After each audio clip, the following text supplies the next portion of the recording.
बिस्मिल्लाहिर्रहमानिर्रहीम। शोहर अपनी मरहुमा बीवी से किन किन चीज़ों में मीरास पाता है।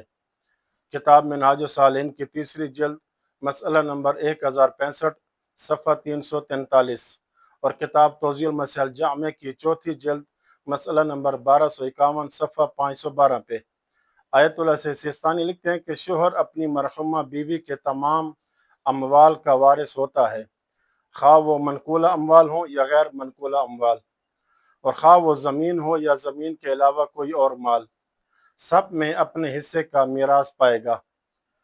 मिसाल के तौर पर जब बीवी फौत हुई, उसके पास एक अदद प्लाट था, तो शोहर इस प्लाट में अपने हिस्से का वारिस होगा।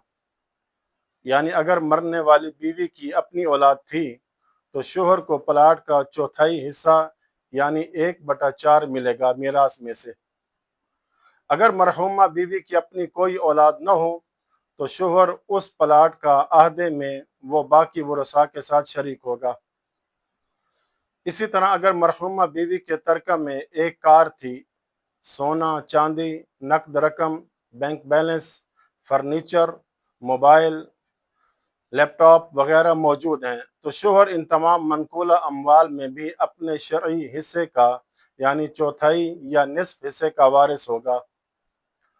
तो खुलासा ये कि शोहर बीवी के तमाम अमवाल का वारिस होता है, खा ज़मीन हो या अमारत हो, मनकूल हो या गैर मनकूल।